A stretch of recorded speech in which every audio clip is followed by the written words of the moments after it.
নমস্কার বন্ধুরা, আর কিছুক্ষণের মধ্যে উচ্চ মাধ্যমিকের রেজাল্ট প্রকাশ হতে চলেছে। তোমাদের মধ্যে এখন অনেকেই পাস নিয়ে চিন্তিত আছো। তোমাদের মধ্যে অনেকেই এখন পাস করবো কিনা, ফার্স্ট ডিভিশন পাবো কিনা, 60% উপরে নাম্বার পাবো কিনা, আদৌ আমাদের গ্রেস নাম্বার দেওয়া হবে কিনা, সেই বিষয়ে এখন চিন্তিত। কিন্তু চিন্তার কোনো কারণ নেই।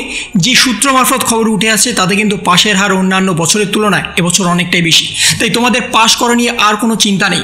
সামনেই আর কিছুক্ষণের মধ্যেই রেজাল্ট প্রকাশ হবে। বেলা 1টার সময় সাংবাদিক বৈঠক হবে এবং তারপরে তোমরা তোমাদের রেজাল্ট দেখতে পারবে। রেজাল্ট দেখার জন্য একাধিক অনলাইন ওয়েবসাইট দিয়ে দেওয়া হয়েছে, তার সাথে দিয়ে দেওয়া হয়েছে অফিসিয়ালি গুগল প্লে স্টোর থেকে অ্যাপ ডাউনলোডের লিঙ্কও। তাই সেই সমস্ত কিছু তোমরা ডাউনলোড আগে থেকেই করে রাখতে পারো এবং তোমাদের মার্কস দেখার জন্য, অর্থাৎ রেজাল্ট দেখার জন্য তোমাদের রোল নাম্বার এবং তার সাথে ডেট অফ বার্থ, এই দুটো কিন্তু অবশ্যই প্রয়োজনীয়। এই দুটোর মাধ্যমেই তোমরা তোমাদের রেজাল্ট দেখতে পারবে।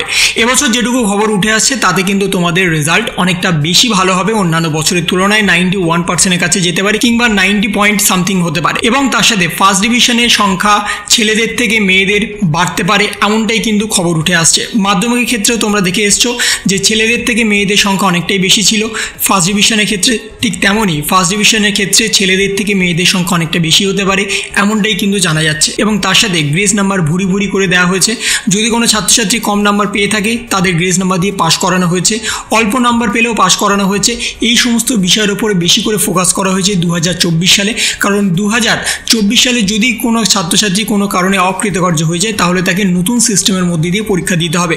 তাই যাতে না তাদের নতুন সিস্টেমের মধ্যে দিয়ে শুধুমাত্র একটা বছর পরীক্ষা দিতে হয়, সেই জন্য তাদের আগেভাগে পাস করানোর একটা চিন্তাভাবনা কিন্তু হয়ে আছে। এবং তার সাথে মাননীয় মুখ্যমন্ত্রী মমতা বন্দ্যোপাধ্যায় মঞ্চ থেকে জানিয়ে দিয়েছিল প্রত্যেকের 80 থেকে 90% নাম্বার দিয়ে দেওয়া হবে এবং সেই বিষয়ে নোটিফিকেশনে জারি হয়েছিল। তাই পাস করা নিয়ে চিন্তা করার কোনো কারণ নেই। শুধুমাত্র এখন কয়েকটা ঘন্টার অপেক্ষা, তারপরেই তোমাদের রেজাল্ট প্রকাশ হবে এবং রেজাল্টে তোমরা দেখবে সকলেই ভালো নাম্বার পেয়ে পাস করেছো। এবং যাদের যাদের মনে হচ্ছিল যে আমরা পাস করতে পারবো না তারাও কিন্তু পাস করে গেছো, এই ধারণাটাই কিন্তু রাখো। সামনে আর কয়েকটা মিনিট, তারপরেই তোমাদের শুরু হয়ে যাবে রেজাল্ট দেখার পালা। এবং রেজাল্ট দেখার সঙ্গে সঙ্গে কিন্তু তোমরা কিন্তু তোমাদের রেজাল্টটাকে ভালো করে চেক করবে। যদি কোনো কারণে রেজাল্টে মার্কসের কোনো গন্ডগোল থাকে, অর্থাৎ যোগ বিয়োগের যদি কোনো গন্ডগোল থাকে, তাহলে তোমরা 10 তারিখ থেকে কিন্তু সেটাকে স্ক্রুটিনি করতে দিতে পারবে। এবং যে সমস্ত ছাত্রছাত্রী মনে হচ্ছে যে আমাদের নাম্বার কম এসছে, আমরা আরও বেশি নাম্বার পেতে পারতাম, তাহলে কিন্তু তোমরা সরাসরি রেজাল্টটা নিয়ে গিয়ে পিপিআর করতে দিতে পারবে। এবং সেটাও দুটো পদ্ধতির মাধ্যমে, নর্মাল এবং তৎকাল। এই দুটো পদ্ধতির যেটাতে তোমার সুবিধা মনে হচ্ছে এবং যেটাতে তোমার মনে হচ্ছে তুমি আর্থিকভাবে দিতে পারবে, সেটাই কিন্তু তুমি যাও। কোনো তাড়াহুড়োর কোনো ব্যাপার নেই, কারণ এখন গরমের ছুটি চলছে, তারপরে তোমাদের সরাসরি কলেজে ভর্তি হওয়ার প্রক্রিয়া শুরু হবে। এখন থেকে অত তাড়াহুড়োর কোনো বিষয় নেই এবং রেজাল্ট নিয়ে চিন্তা করার কোনো কারণ নেই। সকলের রেজাল্ট ভালো হবে, বেস্ট অফ লাক।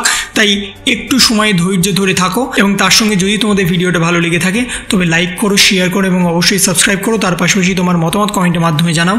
ভালো থেকো, সুস্থ থেকো, ধন্যবাদ।